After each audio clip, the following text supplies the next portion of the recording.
Hey, welcome back to the Signature Movement. It's your girl Tanya D. Floyd.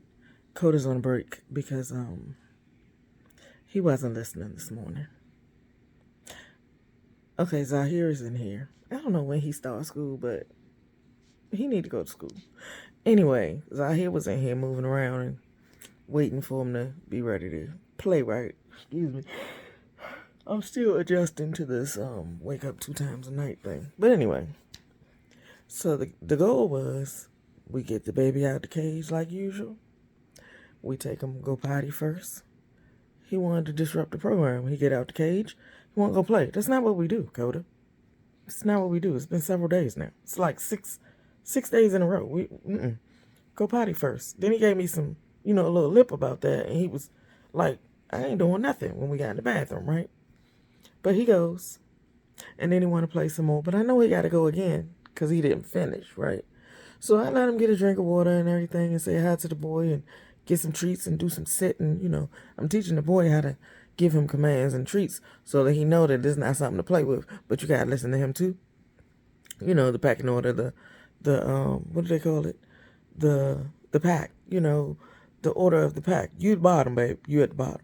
So anyway, he want to be hyped like normal, but he listened and he did the things. So we go back in the bathroom because I know he need to go, finish. Excuse me. Jesus. Anyway, so we go back in there and he just sitting there looking at me like I ain't doing nothing. I'm ready to go play. What we doing? So I got treats in my hand and he know it. And he looking at my hand like, what we doing? We going potty because that's what we say we do. That's what we do every morning.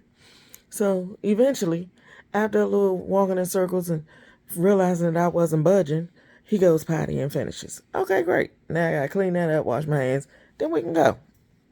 So I give him a little, walk around, run around, jump around, playtime. But Zahir said he got those nails and he keeps scratching me. I'm like, okay, we're going to teach him that today. We're going to teach him not to jump on you. And that's not how we play. Okay. So, oh, Lord, sorry. Anyway, then, we get to the good part of playing. But Koda wants to go back to get another drink of water. So the baby got him some ice water and he did his ice water thing. And then I thought it would be a good time while the baby was here to distract him with some stay training, right? So I got my treats in my hand, and Zahir's at this end, and I'm at that end of the hall, and I'm like, okay, Koda, sit. And he sat, and he looked up at me, waiting, and I said, stay. And I put my hand up like this, and I started backing up. He wouldn't run down the hall. It's not what we're doing. It's not what we're training for. So anyway, he messed all that up. He ain't do right. So after several minutes and I started to sweat, I was like, he must be tired and cranky. So he didn't get to play, but he used his energy because we went back and forth 70,000 times because he wouldn't sit and stay. And, we had to keep going back and doing it over because you can't move and go do nothing else until you get this. But I realized he was tired. So after one last sit, I didn't even make him stay. I just took him to his cage. Excuse me. And I said, go home, Koda. And he faked like he was going to go in, so I took the leash off, and he doubled back out real fast, trying to run. Pick his tail up. Go home. As soon as he got in the house, he fussed. But then you know what he did? Laid on his back and went to sleep. Started snoring. This is new. The snoring is new. But yeah, he's still on a break. I don't know why these puppies keep acting like they don't have to listen. But here's the thing I was thinking about today in all of my struggles to do whatever.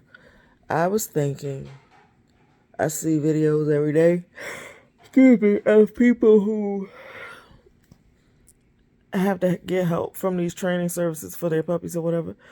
Actually, these are big dogs. They just never did get the basic trainings that put the good the good skills into them that they can keep into adulthood. So now they're big dogs like German Shepherds, Rottweilers, Mastiffs, Great Danes, Rottweilers, these kind of big dogs, right?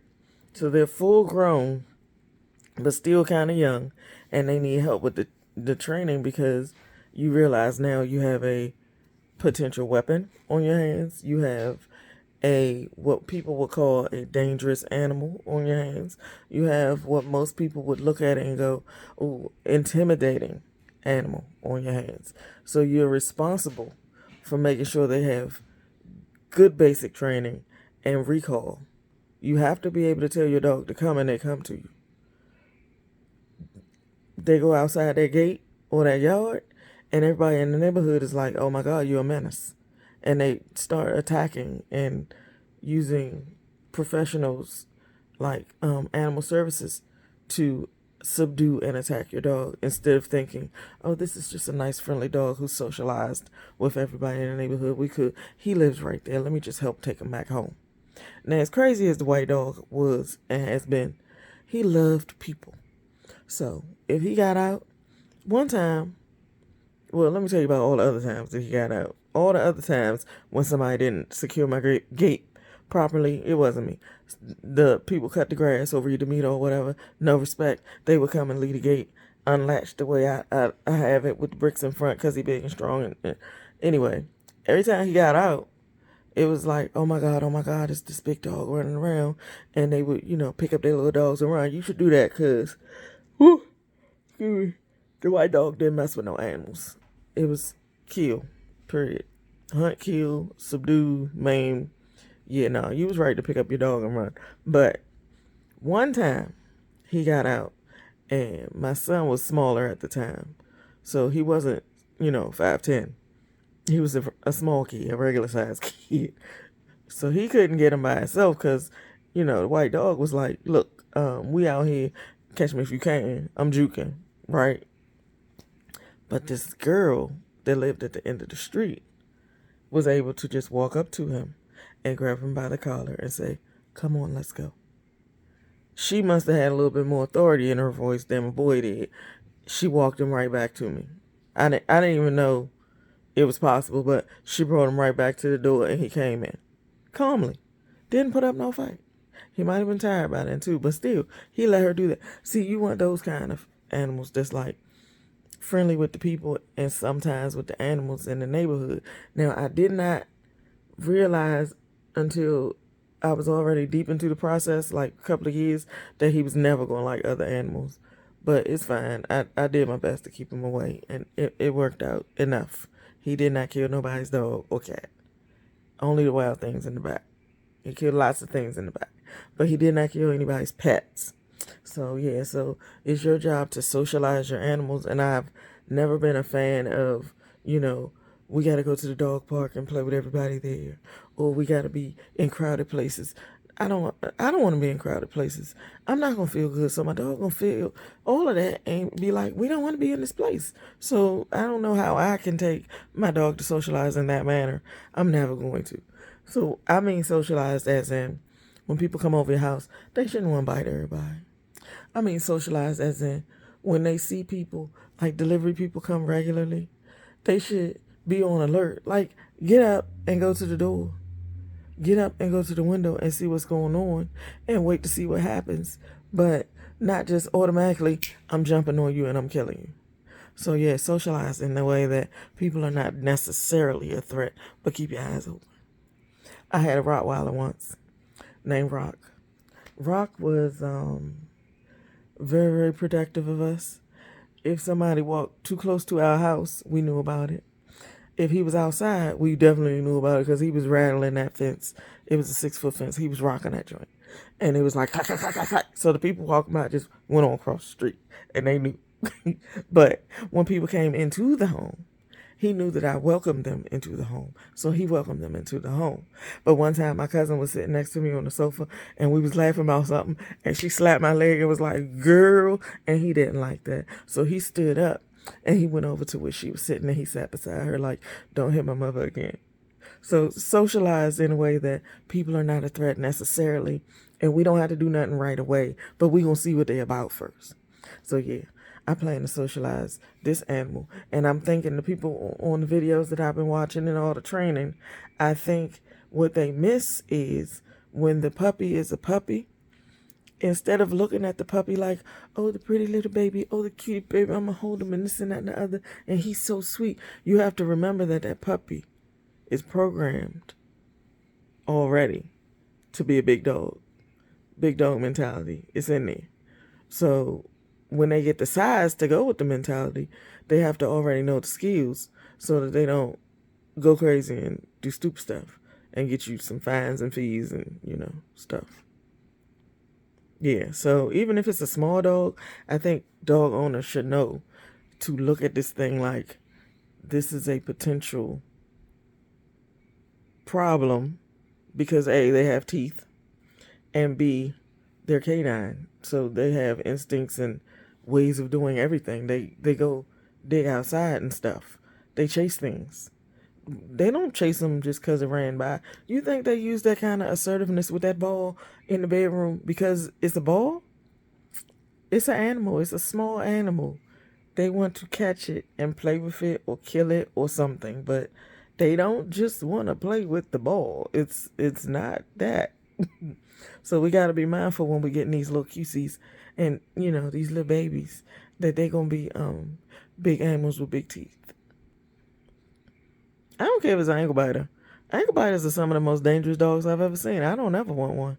I don't like them. They make too much noise. And then they be like literally at your ankles with all of that and with them little teeth. Them little teeth hurt. I don't want no. But yeah, all dogs have teeth and they can use them. And they will defend themselves. They will defend you. They will defend their toys. Sometimes their food, different things. But if you start early enough and be firm, don't treat it like, oh, baby, you can't do it today. Okay. No, you got to every day go to work and be like, we're going to learn this. It's for your protection and mine. And that's that. So put your soft girl feelings away. And I'm saying girl because I know a lot of y'all out there, when men say stuff, they got that big dog daddy voice. They be like, boom. And he heard you. But y'all women, sometimes you use your soft voice instead of being firm. And you say it like a suggestion, not like, I said sit. And then don't move, don't play, don't touch. Just sit and wait for me to tell you something else. They got to look at you. What you want me to do next, Mom? That's how it's got to be. Cute little baby up. After we do all these things that we need to do, you can be a cute little baby and we can play. And then you get tired and you go lay down somewhere and be cool. And we can watch TV together. Yeah, me and this baby watch CSI every day. I tried to see something. I put on a Madagascar cartoon and he watched it for like 5 seconds. He barked at the screen and then he went on barks. But he likes CSI, but he barks at the men.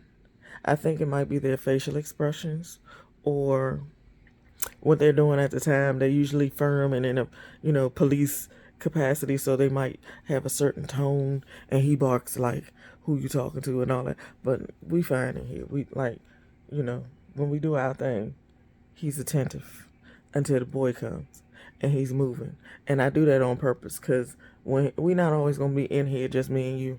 It's gonna be some distractions some places. So I need you to listen to me through the distractions. Today was a bad fail. It was our first time trying it, though. We're going to keep trying it. When I say sit, I say sit. I mean that. He sits. But when I say stay, he don't stay. So we got to work on stay. Because sometime I'm going to need to walk somewhere and I don't want you running out no doors. Just saying. You got to get your mental right so they can get what they need before they become somebody's dangerous, problematic, aggressive, man-killing machines. Protect your babies with information just like you would your human. Okay, I ran out of memory again, so I had to switch. Not just change up some stuff, I had to switch phones. So, yeah, just protect your new baby, your canine babies, like you would your human babies. You treat them, you teach them, basic life skills they need to know and rules about how to regard authority and how to interact with strangers and all that stuff. Puppies need all of that because they get to be big and then you can't control them. And, you frustrated because you're like, I got to put them in a shelter or I can't do anything with them. And, they getting you all in trouble with the law and stuff. So just start early enough and be consistent. You see me yawning. This is an everyday thing. And I ain't get no puppy because somebody said they wanted one. I got one because I wanted one.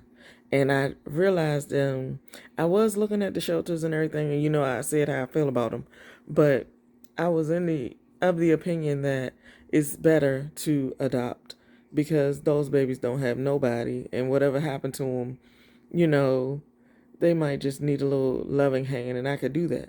But then I also thought, I don't know what they've been through, so I don't know what would trigger them.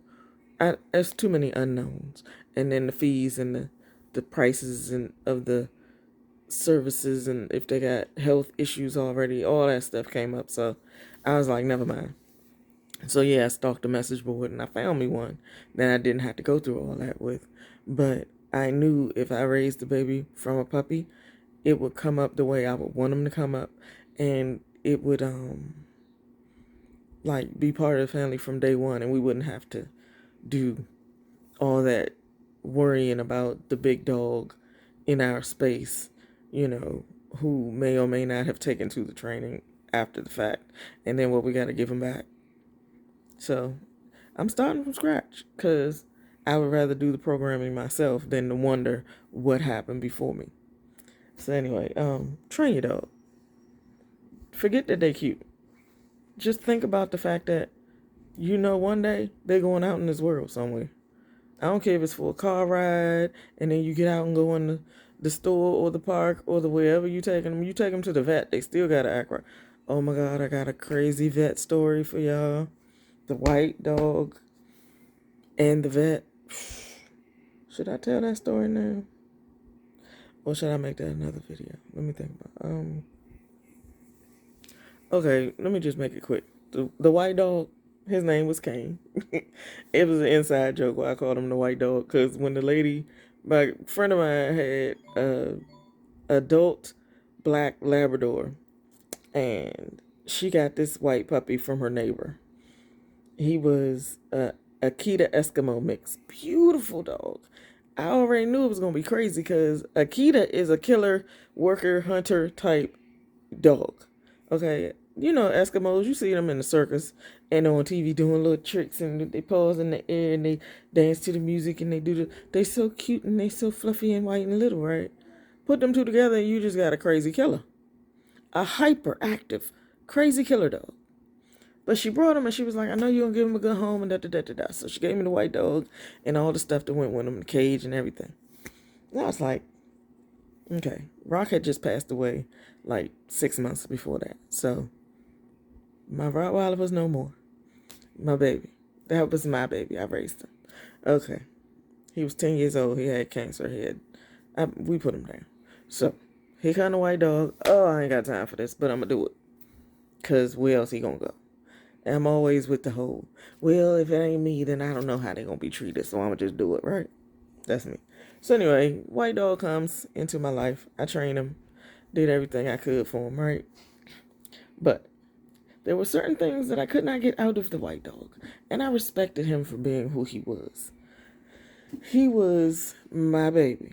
He listened to me whenever I said something to him, but he had a very spirited response every now and again to certain things he did not like.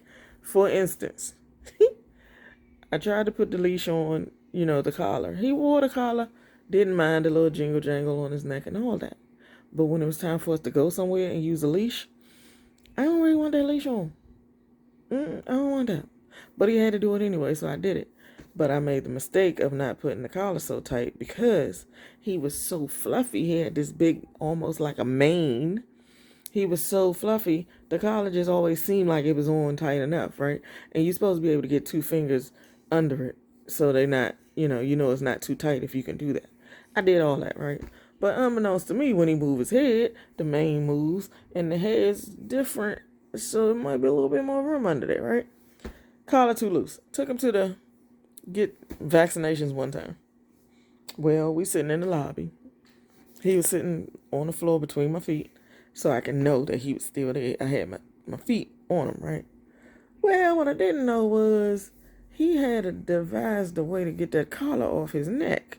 So when he went to move and I went to pull him back, he used that tension to wriggle out of the collar. So I'm left with collar and stuff in my hand, and he gone across the room. And of course, he kind of big at this point, even though he was still young.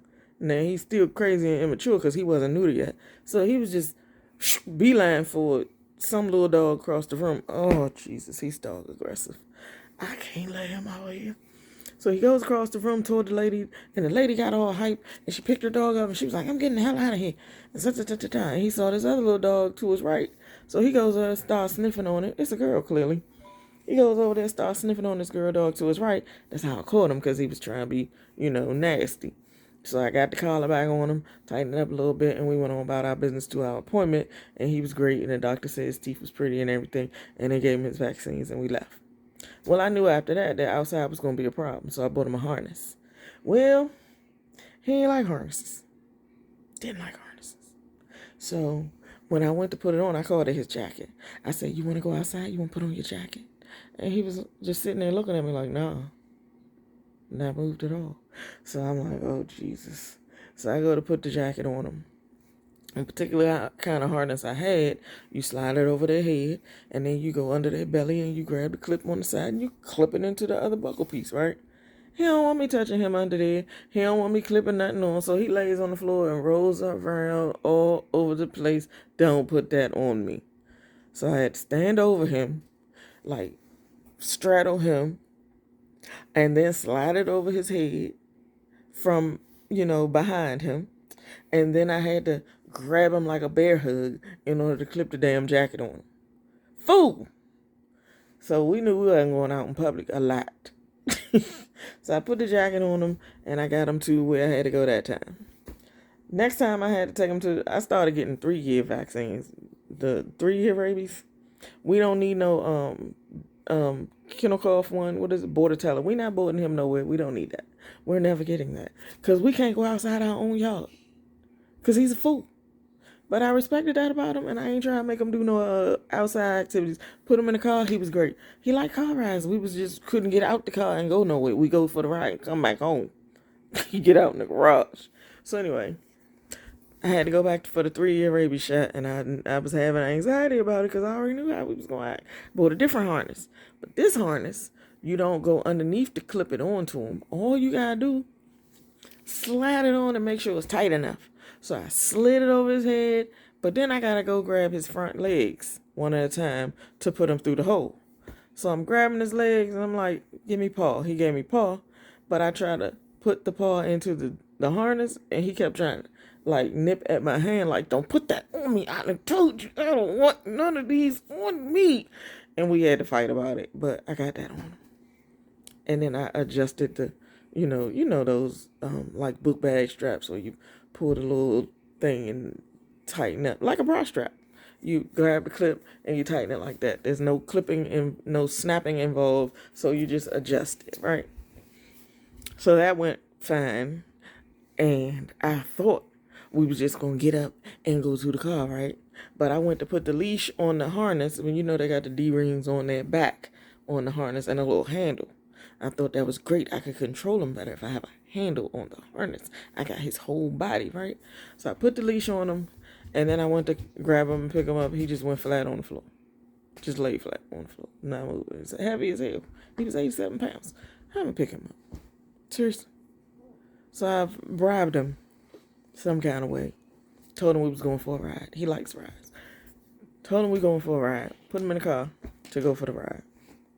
We get to the vet, and I was doing the prep. I was early because I knew it was going to be a whole problem trying to get him from the car to the front door of that pet place with all them smells and into the vet's office with all of that stuff moving around in there. And maybe the dog before us was still in there. So I got him out the car. I let him pee on a tree, sniff around the area, and I took him specifically to this really quiet area. The pet place was in this little shopping center that was like a neighborhood shopping center, not like a major shopping center. So I took him into the little place, and I was, doing my scoping out, trying to see who was present. So I took him into the store, and he was sniffing around all the toys and walking. And I tried to do it fast. I had my hand on the harness the whole time. We was moving fast so we can go past everything. Cause yeah, it's people in the checkout with their dogs, people in the vet's office with their dogs. So when I got to the vet's office door, I looked in, make sure there was no animals there, and we went into the door. And then the nurse, I'm like, you a nurse in the vet's office, you're supposed to be nicer. But the nurse was just taking us in like we gotta keep this assembly line moving. So when we got in there, she was like, oh, I'm gonna muzzle him. She already knew. She ain't never met him, but you could tell. And, you know, because he was big. Again, aggressive dog is big. Ooh. So she got a muzzle. And it was a fabric muzzle. And she tried to get it on him, and he kept moving his head. And I had to talk to him. Seriously. I stood over him, and I was like, babe, just let her put this on you, okay? We're going to be fast. And I kept rubbing his head, and I was like, it's going to be okay. Because he was a little anxious. What are we doing? Why are we here? Why is she touching me? And I thought she would be like, you know, touching on him and saying, you know, get acquainted with him first. But she was in a hurry. So she was just being rude. And she just shoved the little thing on his face. And she tried to fasten it, and he just kept moving his head and going crazy. But she finally got it on. Well, she don't know my dog. The white dog was way smarter than her. So when she got it on, he laid on the floor, and he took both paws, and he did like this until he got the damn thing off his nose. We not wearing it. So she was like, well, can you control him? I'm like, yeah, but you got to ease up and stop being so aggressive with him because he don't know what's happening.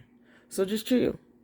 I got this. So I became the nurse, and I had to get him to, you know, where the doctor needed him to be. And then the doctor did the little, you know, hey, how you doing?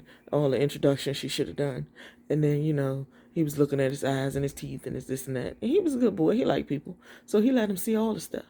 But when it came time to do that, drawing his blood, draw the line. I'm not laying here to let you touch my paw. First of all, I couldn't touch his paws unless I asked. He don't like people touching his paws, so don't touch his paws. The doctor tried to touch his little leg and hold it. He not going to be still. I can't get the needle in. Well, we just not going to do that. We don't need that.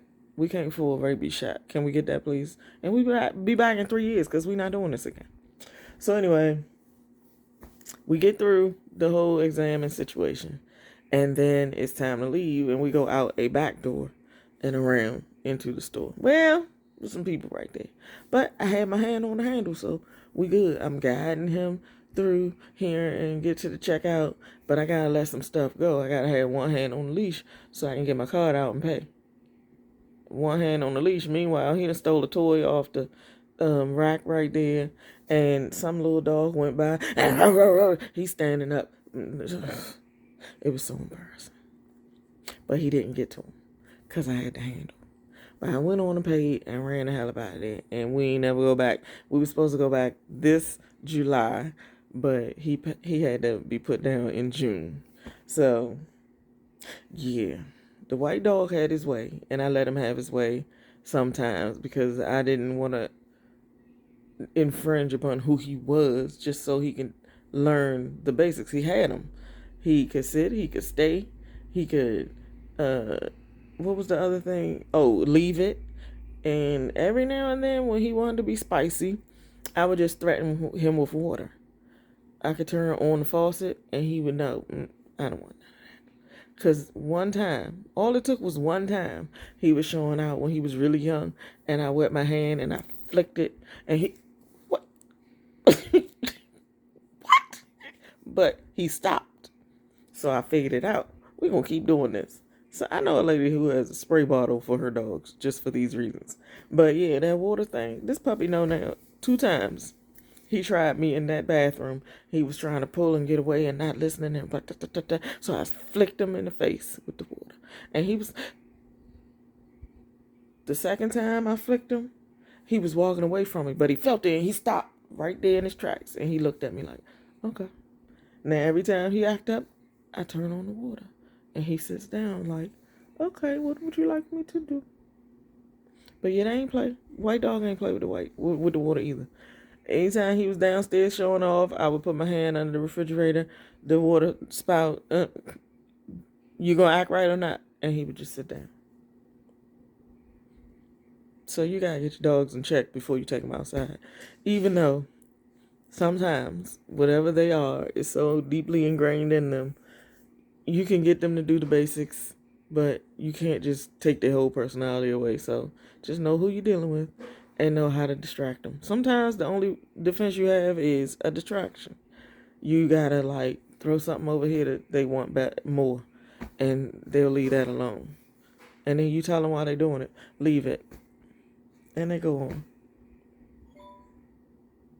Your dog is your dog, but get them together before somebody gets you together, and it's gonna cost you. Okay. Meanwhile, have a great day.